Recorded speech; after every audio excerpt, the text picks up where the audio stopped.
안녕하세요, 오토카메거즈입니다. 이번 더 뉴 5 시리즈에 대해서 얘기할 것이 많기에 핵심을 보시고 싶으신 분들은 영상 설명란이나 고정 댓글에 카테고리의 시간으로 이동해서 보면 더 편리합니다. 그래도 나름 고심하여 제작한 칼럼이기에 들어보시는 것도 좋을 것 같네요.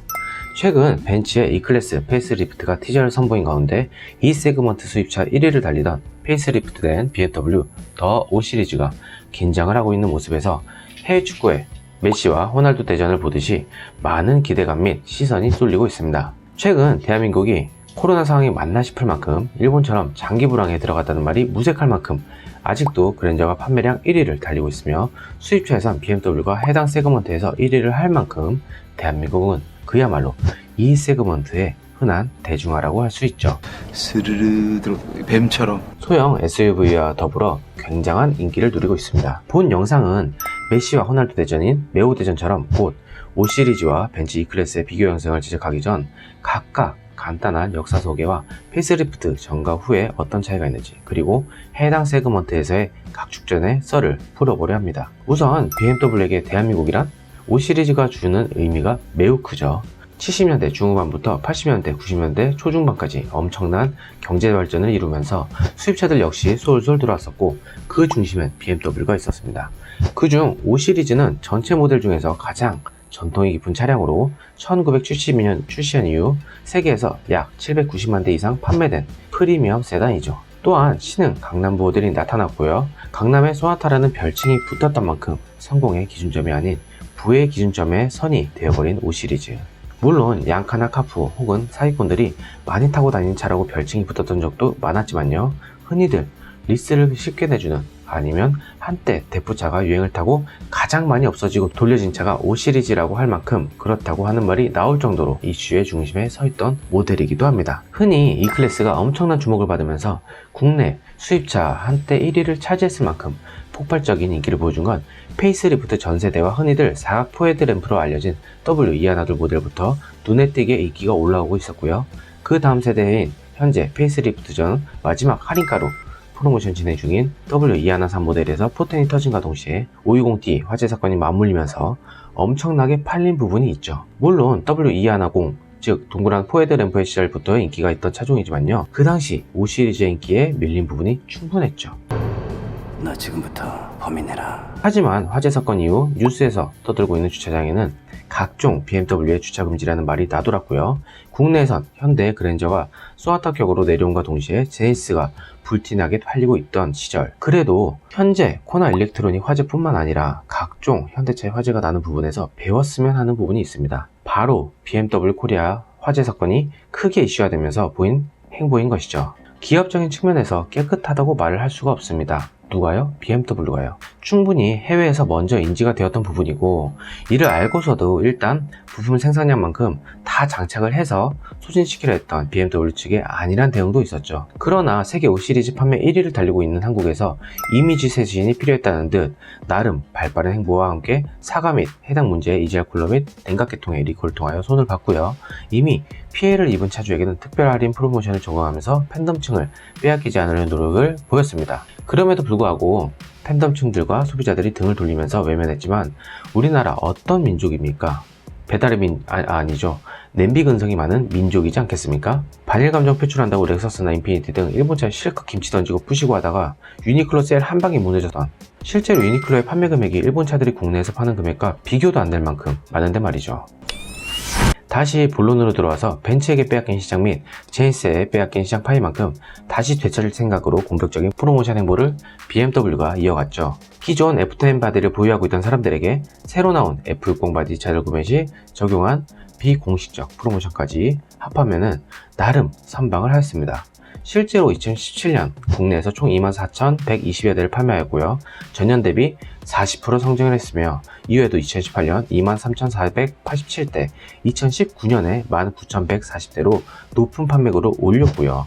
페리전, 즉 페이스리프트 전 발표를 앞둔 4월까지 누적 판매량 전세계 1위를 좁은 땅덩어리인 이 대한민국에서 기록하여 식지 않은 열기를 보였습니다. 외형은 기존 모델의 아쉬웠던 부분을 다듬어 특유의 존재감과 스포티한 스타일 및 7시리즈처럼 하나로 통합된 전면 키니 그릴 콧구멍이 상하 좌우로 더 커졌으며, 한층 날카로워진 헤드램프는 LED와 코너램프를 기본으로 품었습니다. 또한 레이저 라이트도 선택을 할 수 있지만은 후에 옵션 및 가격표를 보면 이것을 선택하기 위한 꼼수가 숨어 있다는 것을 볼 수가 있죠. 이상하게 코리아자만 붙으면 왜 현대차의 옵션지를 닮아갈까요? 여튼 파워트레인 면에서도 184마력부터 340마력까지 다양한 선택을 보였습니다. 전 모델엔 8단 스텝트로닉 변속기가 기본으로 탑재가 되고요. 최신 e드라이브 기술이 적용된 플러그인 하이브리드 즉 PHEV 모델의 530e 투어링 및 530e 엑스드라이브 투어링도 선보이고요. 이는 최고 출력 184마력의 4기통 가솔린 엔진과 최고 109마력을 내뿜는 전기 모터가 조합되며 합산 출력은 292마력에 달합니다. 모터만으로 주행거리는 최대 62km이고 엑스드라이브 투어링이 최대 56km입니다. 최대라고 하지만은 약 5km 정도를 앞두고 보통 엔진 개입이 이루어지죠. 545e 엑스드라이브 세단은 286마력 직렬 6기통과 함께 109마력 전기 모터가 이루어져 최고 394마력의 총 출력을 발휘하고요. PHEV 즉 하이브리드 모델에는 차량이 도시 내 배출가스 제한 구역에 진입할 경우 위치 기반의 지오펜싱, 지오메트리가 아닙니다. 지오펜싱 기술이 이를 인식하여 순수 전기주행 모드로 자동 전환되는 기능도 적용됩니다. 거동적 측면에서는 기존 BMW의 딱딱한 하체 및 스포티함이 M 퍼포먼스나 M은 아직도 많이 날카롭고 살아있지만요. 일반 모델에 한해서는 벤츠의 거동면으로 옮겨간 듯 오히려 승차감이나 주행감각 자체가 벤츠의 부드러움과 이전의 벤츠가 보여줬었던 그 약간의 물렁하면서도 버틀시에 보여줬던 단단함이 BMW로 넘어온 모습이죠.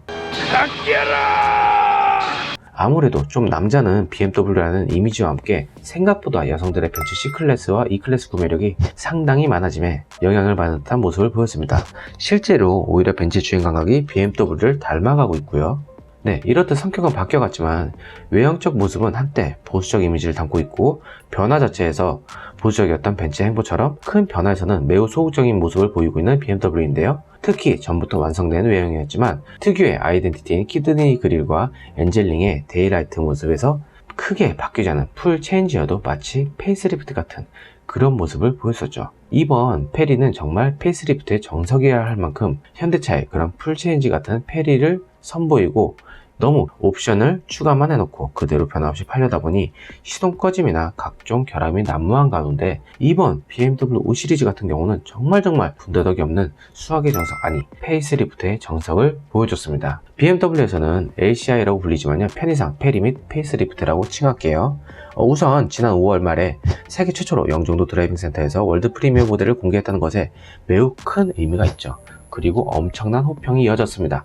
지난 화재 사건에 대한 보상을 받은 듯한 모습, 전에 없었던 호평일세. 왜일까요? 그것은 바로 큰 변화 없이 파워트레인의 변화와 내실을 다지는 뒷좌석의 길이 조정 등 어느 제조사처럼 파워트레인의 변화 없이 내장재의 변화와 껍데기만 바꾼 모습에서 큰 차이가 있기 때문이죠. 난 한 놈만 무엇보다 신형 3시리즈에서 볼 수 있었던 럭셔리 라인과 M 스포츠 패키지 스타일이 5시리즈에도 그대로 적용되었고요. 기존 모델보다 길이가 27mm 길어진 모습과 가솔린은 520i와 530i, 540i로 구성되며 플러그인 하이브리드 모델인 530e가 존재하며 차후 545e도 추가될 예정이기 때문이죠. 게다가 국내에서 가장 많이 팔린 인기 드림인 520d 즉 디젤 모델은 523d로 이름이 변경되면서 무언가 급을 올린 듯한 느낌까지 선사하였습니다. 이뿐만 아니라 5시리즈 페이스리프트의 디젤 라인업엔 48V 마일드 하이브리드가 탑재되었으며 순간적으로 11마력을 올려주는 전기 부스트 기능이 추가가 되었습니다. 최근에 마일드 하이브리드가 대세인 점을 감안한다면 그래도 페이스리프트의 역할을 충실히 해낸 것이라고 생각이 드는데요. 전 모델에 하나여 마일드 하이브리드를 선보인 것이 아닙니다. 기존 베스트셀링카인 520D 차량이 523D로 네이밍이 올라가면서 향상된 출력과 연비가 함께하게 되는데 말 그대로 디젤 엔진을 기반으로 하면서 유로6의 친환경 정책에 맞춰야 하기 때문에 디젤 모델에 하나여 장착을 하는 부분이 크다고 볼 수 있고요. 이 마일드 하이브리드는 항상 말하지만 일반 하이브리드가 아닙니다. 지난 시간 볼보의 마일드 하이브리드에 대한 설명을 더 크게 붙여놓을게요. 기존 차량들은 12V 시스템 기반으로 전자장비를 작동시키지만 달리고 있는 엔진을 수시로 대기 모드를 전환하면서 다시 시동을 걸어야 하는 입장에서 12V 전압은 다소 부족합니다. 또한 차량 안에 충전 및 소모해야 할 전류가 많아지면서 12V 전압 자체의 역할이 버거워지는 부분이 있죠. 과부하가 걸린다면 시동 꺼짐 현상이나 순간적인 전류 흐름의 오류 등 최근 전자장치가 많이 달린 차량에서 여러 문제를 발생시킬 가능성이 있기에 48V 배터리 추가로 배터리 용량을 증가시킨과 동시에 향상된 출력을 지원하면서 차량의 움직임이나 추가적인 부스트 기능을 제공하게 됩니다. 또한 주행 장면에서는 출발 시나 오르막길 주행 등과 같이 연료 소비가 많이 필요한 상황에서 새로운 스타터 모터 제너레이터가 작동하여 엔진 구동을 보조하게 되고요. 엔진 구동을 보조한다는 것은 엔진의 사용량이 줄어든다는 것이며 이는 연료 소모량이 감소되는 효과를 가져오게 됩니다. 고속 영향이나 초반 급 가속 시에는 악셀을 깊게 밟게 되고요. 이때 터보차저는 충분히 배기압력이 들어올 때까지 약간의 터보렉이 생기게 되는데 이때 터보렉이 생길 만한 상황에 개입을 하여서 더욱 증가된 주행력을 향상시키게 보여주게 됩니다. 이것을 E-부스트라고 불리고요. 차량의 감속이 이루어질 때 발전 모터를 역으로 활용하여 다시 배터리를 충전시키는 기능을 의미합니다. 배터리 충전을 다시 진행함으로써 이는 발전기를 다시 돌려 충전을 안 해도 되기 때문에 그만큼 엔진에서 분산되는 힘을 절약함으로 마찬가지로 연료 소모량이 줄어들게 되는 거죠. 즉 이를 회색 에너지 활용이라고 불리는데요. 이는 전에 볼보 S90 칼럼을 보면서 썼던 말과 같은 맥락입니다. 위에 카드를 터치하시면 들어가게 되고요. 볼보에서는 5%의 에너지를 분산하여서 10에서 12% 정도의 효율성을 가져오는 효과를 보이고 있죠.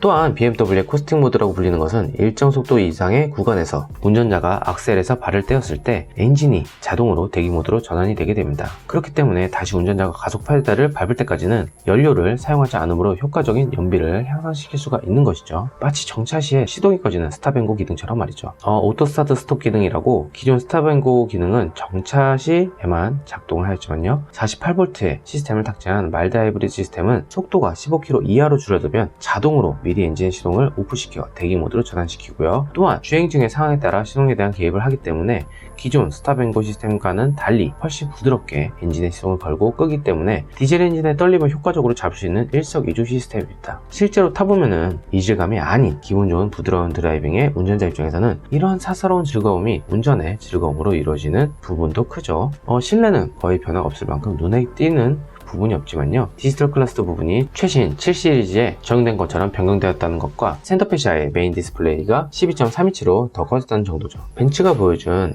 클러스터와 내비게이션 메인 디스플레이가 하나로 통합된 시스템이 최근 트렌드인 것에 반하여 BMW는 자기만의 스타일에서 크기를 키운 거라 볼 수가 있죠. 또한 반절 주행 기능이 기존 모델보다 더 강화되었고요. 내비게이션 정보를 활용하여 차로 변경에 필요한 시점을 미리 알려주며 정체 구간에서는 긴급차가 지나가는 것을 확인할 경우 차를 차선에 가깝게 붙여주는 비상차로 형성 기능도 탑재가 되었습니다. 물론 강원도에 갈 시에 따로 핸드폰 내미는 보조로 켜둬야 하는 센서는 가지고 있으시겠죠. 좁은 길 주차 시나 진입 시 번거로움을 해소해주는 기능도 있는데요. 차량이 진입한 동선을 따라 그대로 후진이 가능하게 해주는 주차 보조 시스템이 추가가 되어 편의성을 높였습니다.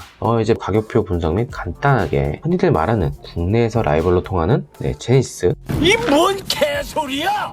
트림 및 옵션에 대해서 분석을 해보죠. 6,000에서 7,000 사이 가격대에서는 기존 영상인 볼보 대 제네시스 영상에서 자세한 옵션 설명이 나와 있으니 참고 바라고요. 지금 보시는 위에 카드를 다시 눌러주시면 들어가게 됩니다. 참고로 페이스리프트를 앞두고 기존 5 시리즈 마지막 옵션 강화 버전을 산 사람들이 진정한 위너라고 생각이 드는데요. 이는 무슨 말이냐. 520i 럭셔리에서 어댑티브 LED 헤드램프와 나파 천연가죽 대시보드, 나파 천연가죽 시트, 컴포트 시트 및 2열 폴딩 시스템, 하만 카돈 스피커를 모두 포함하여 6,400여만 원에 구입했던 혜자스러움이 있었죠.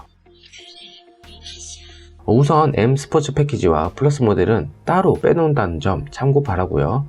여기서는 일반 모델에서만 가격대 형성을 설명을 할게요. 520i 럭셔리 라인은 6,460만원입니다. 184마력에 29.6kg의 토크를 보여주고 있고요. 12.4kg의 연비와 제로백 7.8초를 마크합니다. 우선 옵션표를 보면 헤드라이트는 어댑티브 LED, 스피커는 하이파이 라우드, 그리고 시트는 다코타 패닝 아니죠. 다코타 가죽, 내장 가죽도 마찬가지고요. 에어컨 듀얼존이고 통풍 시트도 없고 서라운드 뷰도 없고 소프트 클로징도 없고 선블라인드도 없고요. 원격 주차 기능까지 다 없습니다. 이에 준하는 아시아의 벤틀리라 불리는 제네시스. 네, 기본 금액 5,291만원부터 출발합니다. 휠 19인치로 올리면 69만원 추가되고요. 내장재, 튠베이지와 안트라사이트 투톤 옵션을 하면 295만원 추가되고요. 이어 컴포트 패키지 1과 드라이빙 어시스턴스, 하이테크 및 헤드업 디스플레이까지 포함된 파퓰러 패키지 510만원 추가하고요. 호스도어와 에어로그 모션 시트가 있는 컨비니언스 패키지 118만원 추가하고요. 렉시콘 137만원, 파노라마 선루프 137만원까지 하면 6,548만원입니다. BMW 보통 빠지는 프로모션 금액인 500에서 550만원 정도, 아니면 혹은 많이 잡으면 한 600만원 정도까지 빠지는데요. 그 정도까지 빠지는 거 감안한다면 휠 19인치 빼고, 투톤 옵션 빼고, 파노라마 선루프 빼고, 컨비니언스 패키지 빼고요. 렉시콘 사운드 빼면은 5,800만원입니다. BMW 520i 럭셔리는 프로모션 적용하면은 5,800에서 5,860만원 선에서 나오고요. MSP, 즉 M 스포츠 패키지는 6,000에서 6,010만원 정도일 것 같네요. 다만 GS의 2.5 터보 엔진이 최고 출력 304마력에 43km, 제로백은 약 6.3에서 6.5를 마크하고요. 파워트레인과 성능면에서 확실히 우위를 보이고 있지만은, 그럼에도 불구하고 가솔린 2.5라서 세금 더 나오는 것과 브랜드 가치까지 생각한다면 아시아의 벤틀리라서 그런가요? 오히려 제네시스 가격대가 더 높아 보이는 이유가 무엇일까요? 다음 523D 모델 공식 가격으로는 7,040만원입니다. 이 7,040만원 가격으로 시작하는 것으로 나와 있고요. 520i와 다 같지만은 통풍 시트가 있는 것과 내장 가죽이 나파 가죽이라는 것이 다른 부분이고요. 190마력과 40.8kg의 토크감, 그리고 정확한 연비는 아직 나오지 않았고요. 제로백은 7.2초를 마크합니다. 예상 연비는 복합 14.8에서 한 15km로 예상을 하고요. 마일드 하이브리드고요. 프로모션 할인 550에서 600만원 정도 할인이 들어갔다 치고 6,440에서 6,500만원 정도 생각하면 되겠네요. GS 2.2 디젤 위 옵션 포함 가격에서 플러스 245만원이 추가되고요. 최고 출력 210마력과 45kg의 최대 토크를 갖고 있으며 523D 금액에 맞추려면은 투톤 가죽 옵션 하면은 6,441만원으로 고스도와 에어로그 모션까지 넣으면은 6,459만원으로 약 15만원 정도가 더 비싸지만 옵션에 대한 가성비로는 약간 더 메리트가 있습니다. 참고로 523D X드라이브는 7,390만원부터 시작하고요. 프로모션 금액까지 넣으면은 약 6,740에서 한 6,790만원 선이고요. GS도 전설의 H트랙을 넣으면 거의 비슷한 수준입니다. 이 또한 브랜드 네이밍을 생각한다면 제네시스가 결코 싼 것이 아니죠. 특히 H트랙에 대한 성능감이 독 3사보다 많이 떨어지는 감이 없지 않아 있기 때문에 좀 그렇습니다. 하지만 특히 서라운드 뷰 옵션은 520i와 523D 둘 다 누릴 수 없는 것이 아쉽네요. GS는 서라운드 뷰 포함가입니다. 530i는 7,200만원부터 시작하고요. 프로모션가 적용하면 약 6,550만원에서 6,600만원 사이 정도 될 것 같고요. X드라이브 럭셔리는 6,860에서 6,900만원,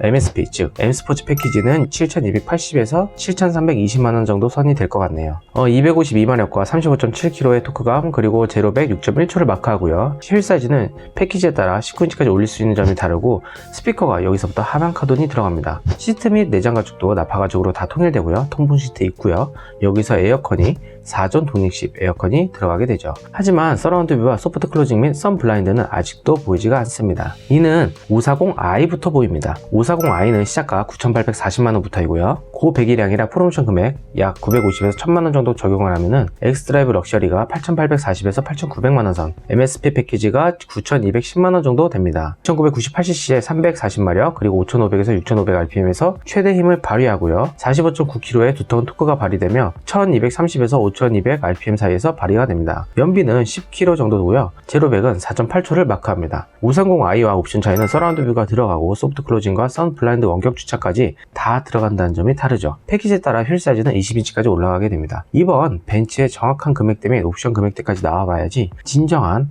가성비가 무엇인지 알 수 있겠으나 못된 것은 빨리 배운다고 마치 현대 옵션질에서 배운 듯한 분위기가 풍기는 것은 왜? 무엇 때문일까요? 저 540i 금액대면은 제네시스 3.5 터보 최고 출력 380마력과 54kg의 제로백은 약 5.4초 정도를 마크합니다. 2열 전동 및 열선 통풍 시트 뒷좌석 목백에 후석 듀얼 모니터까지 완전 풀옵션을 해도 럭셔리 라인 금액에 못 미치는군요. 약 8천만원 정도 선입니다. 이렇게 놔두고 보면은 고배기량에서는 제네시스 G80이 혜자스러운 가격일 수 있겠으나, 브랜드 인지도 부분이 약하고 과연 내구성 부분에서 얼마나 버티거나 내장재의 늘어짐이나 내구도 등 이러한 부분이 관건이겠죠.